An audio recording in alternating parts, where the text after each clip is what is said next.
Okay guys, today we're back over on 7 Deadly Sins Grand Crossover on the global side. Before we start this video, if you guys would like information coming out on JP and want me to cover it and or just playing some JP, let me know down in the comment section below. I'll definitely consider trying it out since I've actually fallen in love with this game on the global side. But moving on from that, today we're going to be going over some information that are dropped, and as you can see from the title, the thumbnail, and what's on screen now, we're going to be going over the two new Escanors that are supposedly supposed to be dropping in the next few days. We got some data mined assets that we're going to be going over, which I'll put up on screen for you guys if I do remember while I'm editing. I just could not find it before I started recording, and it's really early in the morning for me because of course we're on lockdown, so I'm trying to record while everyone's asleep so it's not a lot of background noise and I'm not bothering people. That's also why I'm probably talking a little bit lower than I normally do. But yeah, I couldn't find the Reddit post about the assets. I couldn't find nothing on the Discord or anything, and I probably just didn't look very hard, but it's okay. I'll put them up on screen as I edit if I do remember and if I can find them, because they might get taken down, and a lot of the data mine stuff gets taken down. Okay, so this data mine assets were coming out on the 4th, so about 5 days ago or so. I said the 4th. It came out on the 14th, which is 5 days ago. So we got Chapter 8 assets, Escanor assets, we got updated ad roulette and exchangeable assets, updated king assets plus final boss and additional chapter 1. We don't care about the chapter 1, throw that out of here. We don't really care about the ad roulette, throw that out of here. Chapter 8 is important because of course with chapter 8 more than likely we'll probably get level 80 or something else dealing in the game. So moving on from that, Escanor assets, that's what we're really going to be talking about, and the fact that they added the final boss icon for the king fight. That's another thing we're going to be talking about because Escanor is a vital unit in the game. From my understanding, he's really good. Both of these units are really good, and both of their assets were added into the game. Now, from my understanding, there's a lot of units that are on JP now that are already in the assets for the game, for the global. So, them adding these Escanor assets in doesn't necessarily mean that these units are coming to the global side anytime soon. And it also could just be used a way to throw us off, so that way we're expecting Escanor and then we get someone else. And I think after all this hype with Escanor coming out, or supposedly supposed to be coming out, if they did anyone else besides Escanor, it will probably be a mood killer. Especially since, and I'll put this on screen as well if I can find it, is they're supposed to be all 7 in 1 banner or something like that, which is 7 Deadly Sins banner. I think it's supposed to be like 7% or so. And it's supposed to have all the sins on it, and which was dope because a lot of the banners that are coming out right now don't have all the sins actually on the game. And if I actually go and check the Demon Melee banner right now, which y'all won't be able to see because I'm not using a webcam today, the Demon Melee banner, we pull that over here, as you can see, there are no sins on it besides Meliodas. So that's one thing to keep in mind. So the all 7 in 1, or the 7 Deadly Sins banner with the 7% is supposed to be a really good banner, a really hype banner, but if it doesn't have Escanor, it's missing one of the sins. So I don't see why they would do that all in 7 banner first before releasing Escanor. And since Escanor isn't featured in practically the thumbnail or the little banner icon that it was leaked or teased, a lot of people are saying Escanor is not really in the banner, and I'm hoping that they just didn't put him in the banner because they didn't want to like tease him too much. But if we get the all in 7 banner first and then Escanor later on, it's going to be a vibe killer.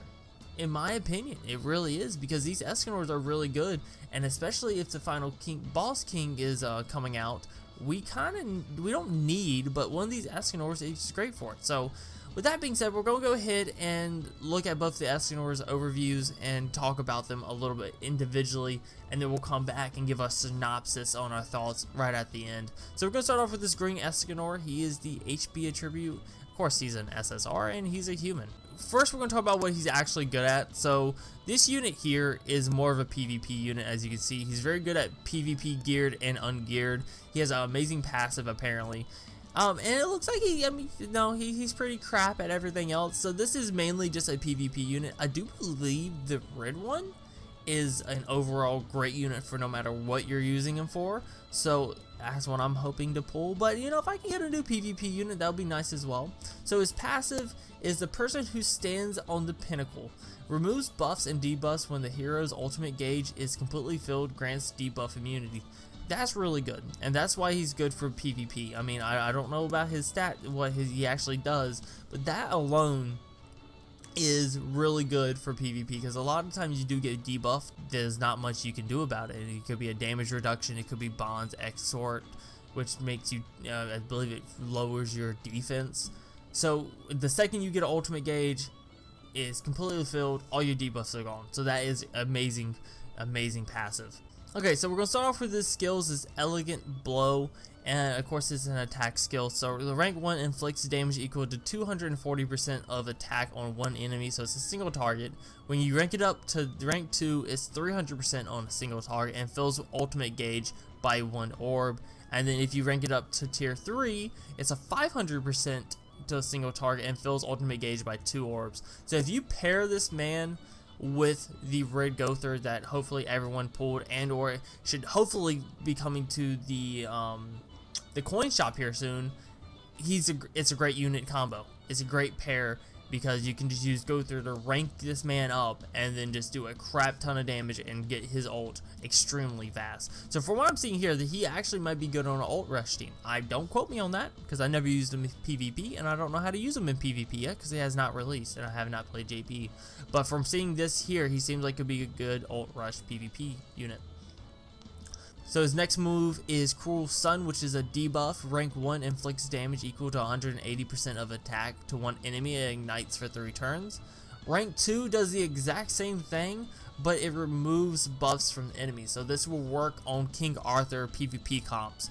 It will completely make his 3-star rank up next to nothing, because as soon as he gets it, you can just remove all the buffs, and that is amazing.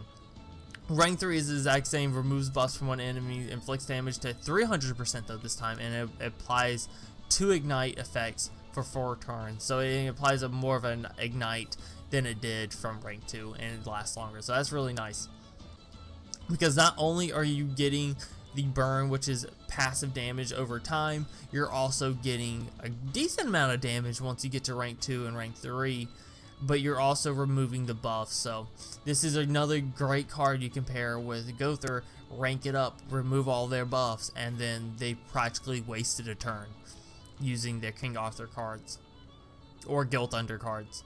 So his ultimate move by himself is Punishment, inflicts damage equal to 840% of attack on one enemy, and that is 1 out of 6 and not 6 out of 6. So that's gonna be an insane amount of damage. It's gonna be completely busted and stupid. And then Gentleman's Dignity, which is with Merlin, of course, because if you have not watched the anime or read the manga, spoiler alert, he has a big crush on Merlin. It inflicts damage equal to 960% of attack on one enemy, and that is apparently at 1 out of 6 ultimate gauge. So seeing this man at 6 out of 6 is going to be completely insane. If I can find someone that has him 6 out of 6, I will post his damage over top of this for you guys as well. He has a good association effect with Gothers and Merlins. So that's actually kind of pretty nice, because of the fact that this Gother here is actually really good to pair with him. And then Miscellaneous Info, we don't really care about any of this. Food is milk, caviar, and raisins with sugar, which I believe raisins with sugar, no, that's HP food. That is not ultimate food. So moving on to the wrong one. Where is he at? Here he is. Moving on to the Red Escanor. We're gonna move through him a little bit quicker, but as you can see here, he is good for everything except for Grey Demon, but he's probably only bad for Grey Demon because he is a red unit, and Grey Demon, of course, is a blue. But he's good for literally everything. PvP geared, ungeared, farming. His passive is supposed to be good. Red Demon, Crimson. So he's good for almost anything you can expect. Period. Oh, one more thing that we can mention about this here. I do believe this Escanor is the one that's really good against the final boss king. So just keep that in mind. Oh, wait, right here. So his passive increases HP related stats of a hero by 50% for 3 turns at the start of the battle. So as soon as the battle starts, for 3 turns, you have 50% extra health, no matter what, which is really nice. So the first 3 turns, he's going to be very tanky, which is good in boss battles, but especially in PvP, he's just going to be a complete tank right off the bat. His skills are Blazing Sun. Rank 1 is inflicts amplified damage equal to 180% of attack on one enemy. Then rank 2 is 270%, and then rank 3 is 450%. So it's still a single target, and it's going to be hitting extremely hard. His second attack is Charge and Fire. Rank 1 is inflicts damage equal to 150% of attack on all enemies, so it's an AoE attack. Rank 2 is still 150%, but depletes 1 ult move gauge. And then rank 3 is 250 and then depletes 3 ult moves gauges. So it's still an amazing unit for PvP, because not only is he really tanky right off the bat, you can pair him with the Red Gother. But of course, if you rank him up either way, both of these cards are going to be ranked up. But mainly you won't be ranking up this card here, because you'll be able to rip the ult gauge from him. And then plus, I mean, at the same time, if you're running Gother will be able to rip the ult gauge once you have the ultimate. But if you don't have the ultimate, this is a great move to be ripping ult gauges away with. Association again with all the Gothers and then all the Merlins as well. His ultimates are the exact same ones as the other Escanors, I do believe. Let's double check, and I believe all the damages are the same. So yep, the damages are exactly the same. And then I believe the stats are close to the same as well if I'm looking at it. Attack is a little bit lower than the Green Escanors, and then everything else is looking practically the same. But level 1 stats, the Green Escanor does have, no, they have the exact same level 1 base stats, so that's pretty interesting. It's just this one's really good for everything else. It is amazing for everything else. So this is the one I'm hoping to pull. This is the one I'm hoping to get. But if I do pull either one of those, it'll be amazing and I would love it. So like I said, quick synopsis on my thoughts about this. If they don't release the Escanors in a dual banner now, I think it will kill the hype. I think if they release anyone else, everyone's going to be disappointed, like when we got the Gother in the coin shop, which was the wrong Gother. And just how it took forever for them to release the coin shop Merlin into the coin shop. It's going to be a real hype kill, especially after everyone's done and talked about it. Everyone wants this banner to come out. And if they release the all-in-7-1 banner without the Escanors in it, everyone's going to flip the lid. So with that being said, guys, if you enjoyed the video, make sure you drop a like. Let me know your thoughts on these Escanors down in the comment section below.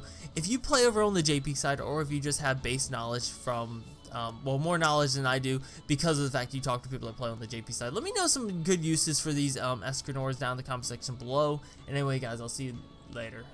Peace.